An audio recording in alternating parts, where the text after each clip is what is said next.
Vous êtes-vous déjà demandé pourquoi les chansons devenaient de plus en plus courtes ? Je pense par exemple à Greedy de Tate McRae qui fait seulement 2 minutes 12.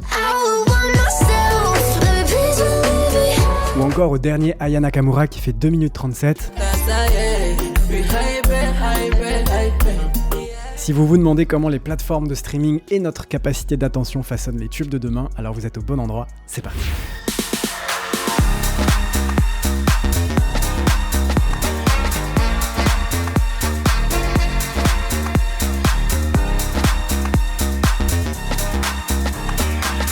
Bonjour à tous, c'est Popslay, je suis ravi de vous retrouver dans une nouvelle vidéo. C'est une question brûlante qui revient souvent ces dernières années. Pourquoi les chansons qui dominent les charts sont-elles de plus en plus courtes ? J'en parlais récemment en interview avec les copains de C'est quoi l'info pour France TV. D'ailleurs, je vous mets le lien juste ici si vous souhaitez aller la voir. À la suite de cette interview, j'avais envie de creuser le sujet avec vous et de densifier mes recherches. Je vais donc partager mon analyse avec vous qui nous amène à la conclusion que oui, les chansons pop de l'ère moderne sont bel et bien de plus en plus courtes. Tout d'abord, pour vous donner une idée, le Washington Post rappelle qu'un cinquième des chansons nommées aux Grammy Awards cette année dure moins de 3 minutes. Ce qui fait 28 chansons sur 144 qui durent moins de 3 minutes. Je pense à Kill Bill de SZA qui fait 2 minutes 33.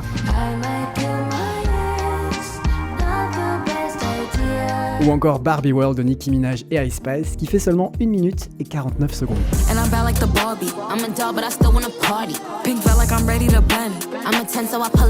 Par ailleurs, en 1990, la durée moyenne du chanson dans le Billboard Hot 100, le classement américain, est passée de plus de 4 minutes à environ 3 minutes, et ce, quel que soit le genre. Alors ici, je vous parle des États-Unis, mais cette même tendance s'observe également dans le reste du monde et également en France. Et bien que je sois très mauvais en mathématiques, avec un zeste de magie numérique, je me suis lancé dans quelques calculs pour vous imager le phénomène de manière bien plus claire. Je me suis donc amusé à prendre les 10 chansons les plus diffusées en radio cette semaine en France, additionner leur durée totale, et j'en ai sorti une moyenne. Et cette même moyenne, je l'ai comparée avec l'année 2010 sur la même période, et vous allez voir, les résultats sont surprenants. Regardons ça de plus près. Tout d'abord, on peut noter que c'est Houdini de Dua Lipa qui est le titre le plus diffusé en radio en France cette semaine. Je trouve ça incroyablement mérité puisque ce titre est une bombe et je trouve que c'est l'un des meilleurs de sa discographie, voire le meilleur. Bref, là n'est pas le sujet, Houdini fait 3 minutes 5, mais sur les 10 chansons les plus diffusées, 6 d'entre elles font moins de 3 minutes. Maintenant, comparons cela à l'année 2010, toujours sur la même période, en février, sur les 10 titres les plus diffusés en radio en France. Alors déjà, est-ce que l'on peut parler de ce top 4 légendaire ? TikTok de Kesha, Bad Romance de Lady Gaga, Russian Roulette de Rihanna, suivi de Sweet Dreams de Beyoncé. Alors d'emblée, ce qu'on remarque dans ce top 10, c'est qu'aucune des chansons fait moins de 3 minutes, avec une mention spéciale pour Bad Romance de Lady Gaga qui fait un bon 4 minutes 54 secondes. Ici, au cumul, le top 10 représente 2209 secondes, ce qui équivaut à peu près à 3 minutes 41 secondes, soit 41 secondes de plus que le top actuel de 2024. Et 41 secondes sur une chanson de pop, c'est juste énormissime. C'est plus que la durée d'un pont, ce qu'on appelle aussi le bridge, et c'est presque plus que la durée d'un refrain qui est joué on repeat. Alors évidemment, ici, je me suis appuyé sur les radios, et je suis d'accord avec vous, leur impact et leur poids n'est plus le même dans l'industrie musicale qu'auparavant. C'est pour ça que j'ai réitéré l'exercice avec les 10 chansons les plus streamées cette semaine en France, versus les 10 chansons les plus vendues en France en 2010. Et le résultat est quasiment le même, 41 secondes en moins, encore une fois, c'est considérable. Ce qui explique également que désormais, beaucoup de chansons n'ont plus d'intro à rallonge ou d'outro très ambitieuses, ou pire encore, plus de pont du tout, ce que je trouve dommage puisque c'est l'un de mes moments préférés dans une chanson, mais on y reviendra. Dans les années 2000, les structures des chansons étaient bien plus complexes et bien plus longues. Un exemple qui me vient en tête, c'est What Goes Around de Justin Timberlake, sorti en 2006, une chanson qui fait 7 minutes 28 avec son interlude et 5 minutes 13 en version radio edit, ce qui est extrêmement long pour une chanson de pop. Sur la version album, il faut attendre la 30e seconde pour entendre la voix de Justin Timberlake et accéder au premier couplet.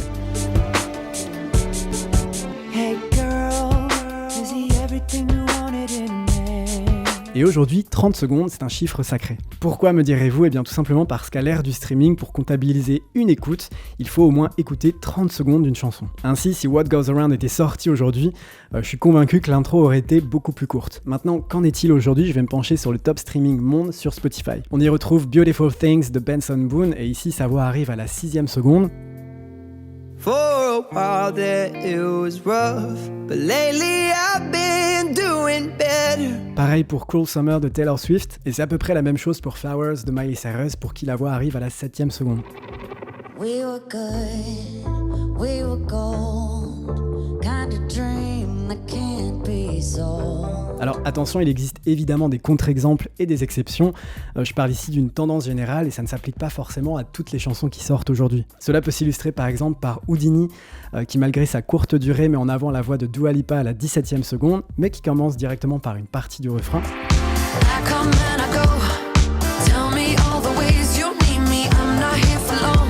Ou encore Yes and de Ariana Grande, il faut attendre la 48e seconde de la chanson pour entendre la voix d'Ariana Grande pour la première fois et accéder au premier refrain, ce qui est une durée inhabituellement très longue pour le marché d'aujourd'hui.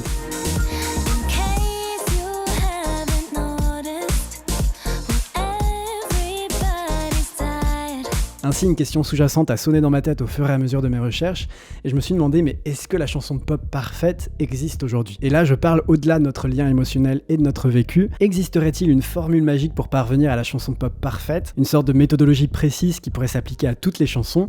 Et quelle serait la durée idéale d'une chanson pop contemporaine ? Alors, beaucoup d'études se sont penchées sur la question, et celle-ci révèle que 3 minutes serait la durée idéale d'une chanson pop contemporaine. Il y a 2 raisons à cela, la première est mathématique. En effet, la plupart des tubes pop sont joués aux alentours de 115-120 BPM, battements par minute, et si l'on met 3 couplets de 16 mesures, 3 refrains de 8 mesures et un pont de 8 mesures, avec le tout joué à 120 battements par minute, cela équivaut à 2 minutes et 42 secondes. Ajoutez à cela une intro et une outro, et vous tombez aux alentours de 3 minutes. Une longueur devenue mythique au point que les Beastie Boys avaient même écrit une chanson à ce sujet. Écoutez.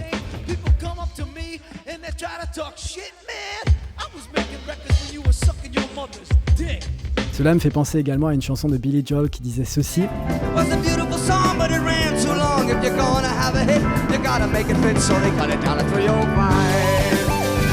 Néanmoins, la raison n'est pas seulement mathématique, elle est également technologique et historique. Nous allons donc remonter le temps puisque vous allez voir que la règle des 3 minutes ne date pas d'hier. Mais avant de passer à la suite, si vous passez un bon moment en regardant cette vidéo ou si vous êtes fan de pop culture, c'est le moment de vous abonner à la chaîne de mon papa en cliquant juste ici, ça lui ferait super plaisir. Absolument. En effet, il faut remonter au début du XXe siècle. À cette période, la longueur d'une chanson était fortement influencée par les limitations physiques du support utilisé pour l'enregistrement et la lecture. Avant l'arrivée du 45 tours, le monde de la musique tournait au rythme du 78 tours, assez fragile avec une vitesse de rotation élevée de 78 par minute, et il dominait clairement l'industrie musicale à cette période. Il faut savoir également que les 78 tours pouvaient contenir seulement entre 3 et 5 minutes de musique au total, ce qui à son tour a commencé à établir une norme pour la longueur des musiques populaires. Et si vous souhaitiez dépasser cette longueur-là, cela induisait une perte de qualité sonore. Avec l'évolution technologique et l'avènement du vinyle, le 45 tours a fait son apparition, offrant une qualité sonore bien supérieure et une plus grande durabilité. En réduisant la vitesse de rotation et en optimisant l'espace de stockage, le 45 tours a non seulement amélioré l'expérience d'écoute, mais a aussi introduit le concept du single, permettant aux artistes de mettre en avant une chanson spécifique. Ainsi, le passage du 78 au 45 tours représente une évolution cruciale dans l'accès à la musique, marquant le début d'une ère où la chanson populaire devient un objet culturel de masse, accessible et diffusé très largement. Toujours avec l'évolution de la technologie dans les années 60 et 70, nous avons assisté à l'avènement des disques longue durée, les LP, et plus tard les cassettes, et les chansons avaient le potentiel d'être beaucoup plus longues, et c'est Lana Del Rey qui aurait été ravie. À partir des années 70, la cassette audio se démocratise. Plus pratique, plus légère et solide que le vinyle, elle le supplante peu à peu.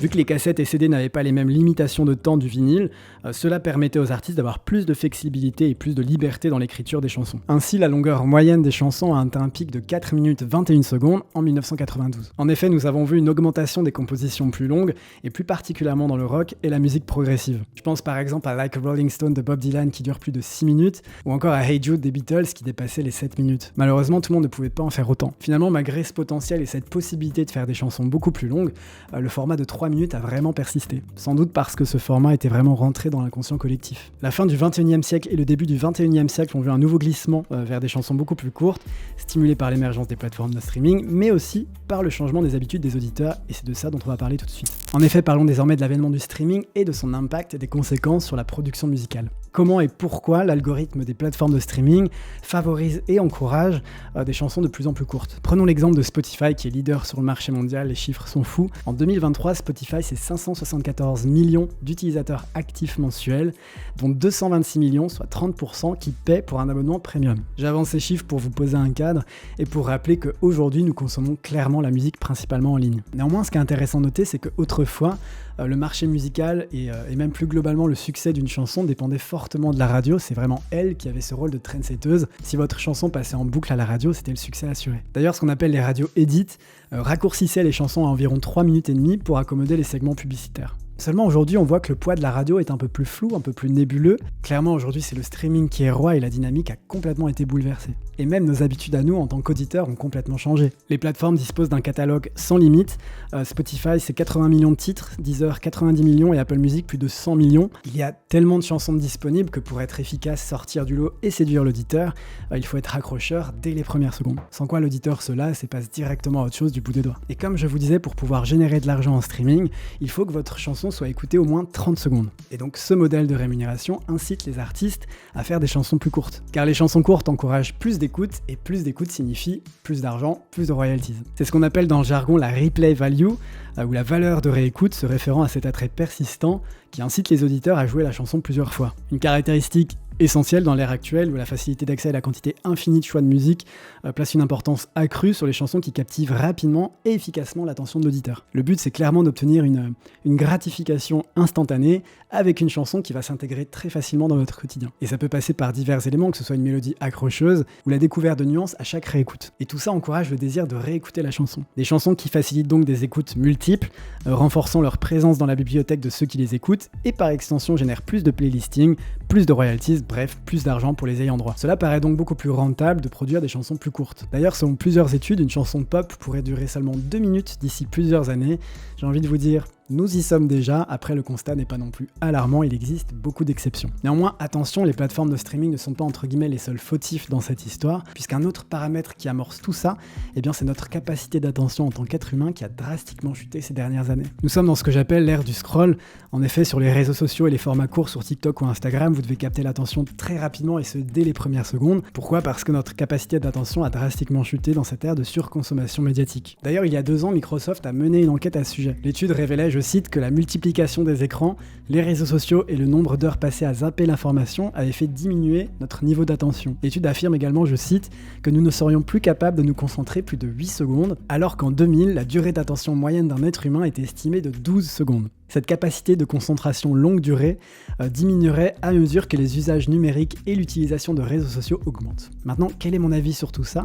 Je vais le partager avec vous parce que justement, je suis assez partagé. Je suis un mec des années 90, donc j'ai été habitué aux longues intros, aux ponts qui font partir la chanson dans une autre dimension ou encore aux outros incroyables et parfois ces refrains, vous savez, en fade out. D'un point de vue purement créatif et artistique, j'y vois des avantages mais aussi des inconvénients. Tout d'abord, la brièveté des chansons encourage une écriture de chansons plus concise, ce qui peut conduire à des compositions plus puissantes, des compositions plus percutantes. On peut se dire qu'avec moins de temps dans une chanson, chaque note, chaque moment joue un rôle crucial, mais je dois vous avouer que je ne suis pas 100% convaincu par ce constat, car je préfère nettement des musiques qui mettent du temps à monter avec une gradation ou plusieurs éléments qui s'ajoutent petit à petit. C'est aussi un phénomène qui, je pense, peut homogénéiser la musique et la rendre beaucoup plus prévisible et ainsi générer peut-être une sensation d'écoute un peu répétitive. Enfin, étant donné que les artistes sont poussés à produire plus fréquemment pour garder une présence en streaming, cela peut conduire potentiellement à une baisse de qualité. Je parle au conditionnel et avec des pincettes parce que c'est vrai qu'avec l'intelligence artificielle, on devient de plus en plus efficace en un temps record. Mais d'un côté, je me dis que si la brièveté répond aux exigences du streaming et que notre attention moderne a vraiment chuté, quel est l'impact de tout ça sur l'enrichissement artistique de tout ce qui est produit ?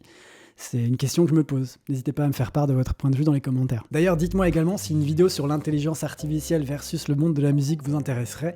Je serais grave chaud de partir sur un sujet comme ça. Bref, on l'a compris, la musique en streaming a considérablement affecté toute l'industrie, mais pas que, puisque les réseaux sociaux poussent également les longueurs des chansons vers le bas, et là je pense évidemment à TikTok, qui encourage les utilisateurs à rejoindre des défis ou des trends sur des extraits très courts. En effet, TikTok a lui aussi fait chuter notre temps d'attention, bien qu'ils essaient de pousser les utilisateurs à proposer des contenus plus longs. Je crois que personne ne regarde des vidéos de plus de 2 minutes, sauf moi. Toujours sur TikTok, l'une des dernières tendances musicales est d'accélérer les chansons populaires. Vous avez dû le voir avec le hashtag SpeedUpSound, qui accumule des milliards de vues. Je parle des versions Speed Up, vous avez sûrement dû en entendre, écoutez.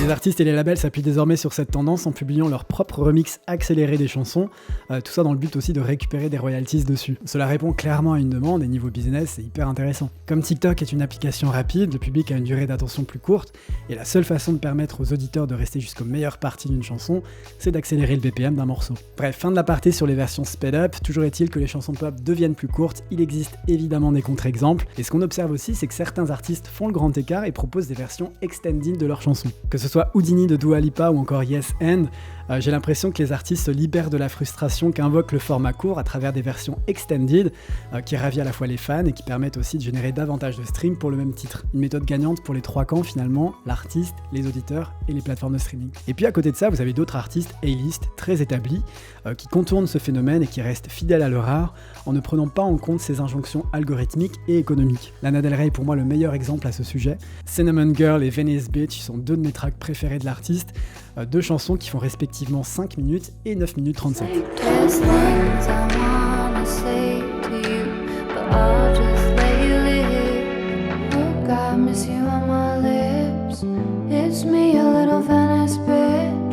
En conclusion, est-ce que la chanson pop parfaite existe? Cela dépend de notre lien émotionnel et de notre vécu, c'est purement subjectif. Mais est-ce que la durée parfaite d'une chanson existe? Je ne peux pas l'affirmer.